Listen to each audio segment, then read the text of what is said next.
ہر مسلمان جنت میں جانا چاہتا ہے، جائے گا، چاہتا ہے کیا مطلب؟ انشاءاللہ، اور دوزخ سے بچنا چاہتا ہے۔ ہاں، بچ بھی جائے گا، تھوڑی دیر کے لیے جائے تو جائے۔ اس کی وجہ یہ ہے درود شریف آپ کو دے دیا گیا، بد نصیبی ہے کہ درود شریف کو لوگوں تک بتایا ہی نہیں گیا۔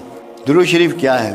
اے اللہ تو اپنے حبیب پہ رحمت فرما، رحمت للعالمین کہتے ہیں نا، اللہم صلی علی سیدنا و مولانا محمد۔ اے اللہ تو اپنے حبیب پہ برکتیں نازل فرما، اللہم صلی علی محمد کما صلیت علی ابراہیم وعلی آل ابراہیم انک حمید مجید۔ اللہم بارک، برکتیں نا، پہلے ہے رحمتیں، پھر ہے برکتیں، اور تیسرا ہے ان پہ سلامتی نازل فرما۔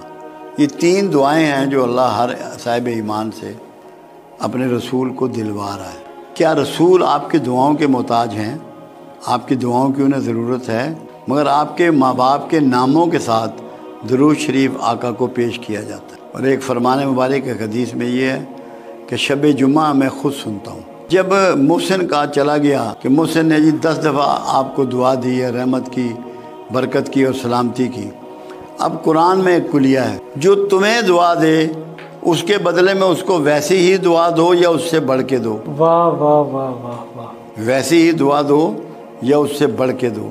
جب رسول اللہ پر آپ کی دعا پہنچی، ان پر یہ پابندی آ گئی قرآن کے مطابق، اس کے بدلے میں وہ آپ کو اس سے بہتر دعا دے۔ واہ، جی کمال۔ جس کا دعا گو رسول ہو وہ دوزخ میں جائے گا؟ بالکل بھی نہیں۔ پھر قرآن ایک بات اور کہہ رہا ہے، کیا ہو گیا ان لوگوں کو جو اپنی جانوں پہ ظلم کر بیٹھے؟ کیوں نہیں میرے رسول کے پاس جاتے اور اس سے کہتے کہ ہمارے لیے اللہ سے بخشش مانگ، اور وہ تمہارے لیے بخشش مانگتا اور میں بخش دیتا۔ تو اللہ کے رسول تو ساری رات روتے تھے، کھڑے ہوتے تھے، پیروں پہ ورم ہو جاتا تھا امت کی بخشش کے لیے اور دعاؤں کے لیے۔ کیسے دوزخ میں جائے گا مسلمان؟ مولوی پہ جائیں گے اور تو کوئی نہیں۔ ہر مسلمان جنت میں جانا چاہتا ہے، جائے گا، چاہتا ہے کیا مطلب؟ انشاءاللہ، اور دوزخ سے بچنا چاہتا ہے۔ ہاں، بچ بھی جائے گا، تھوڑی دیر کے لیے جائے تو جائے۔ اس کی وجہ یہ ہے درود شریف آپ کو دے دیا گیا، بد نصیبی ہے کہ درود شریف کو لوگوں تک بتایا ہی نہیں گیا۔ درود شریف کیا ہے؟ اے اللہ تو اپنے حبیب پہ رحمت فرما، رحمت للعالمین کہتے ہیں نا، اللہم صلی علی سیدنا و مولانا محمد۔ اے اللہ تو اپنے حبیب پہ برکتیں نازل فرما، اللہم صلی علی محمد کما صلیت علی ابراہیم وعلی آل ابراہیم انک حمید مجید۔ اللہم بارک، برکتیں نا، پہلے ہے رحمتیں، پھر ہے برکتیں، اور تیسرا ہے ان پہ سلامتی نازل فرما۔ یہ تین دعائیں ہیں جو اللہ ہر صاحب ایمان سے اپنے رسول کو دلوا رہا ہے۔ کیا رسول آپ کی دعاؤں کے محتاج ہیں؟ آپ کی دعاؤں کی انہیں ضرورت ہے، مگر آپ کے ماں باپ کے ناموں کے ساتھ درود شریف آقا کو پیش کیا جاتا ہے۔ اور ایک فرمان مبارک ایک حدیث میں یہ ہے کہ شب جمعہ میں خود سنتا ہوں۔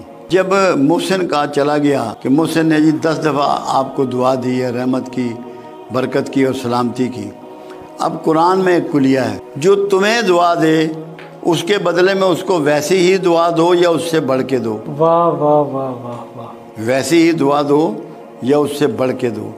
جب رسول اللہ پر آپ کی دعا پہنچی، ان پر یہ پابندی آ گئی قرآن کے مطابق، اس کے بدلے میں وہ آپ کو اس سے بہتر دعا دے۔ واہ، جی کمال۔ جس کا دعا گو رسول ہو وہ دوزخ میں جائے گا؟ بالکل بھی نہیں۔ پھر قرآن ایک بات اور کہہ رہا ہے، کیا ہو گیا ان لوگوں کو جو اپنی جانوں پہ ظلم کر بیٹھے؟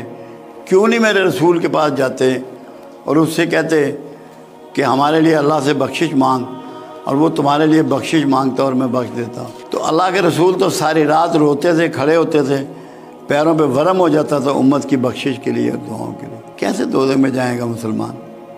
مولوی پہ جائیں گے اور تو کوئی نہیں۔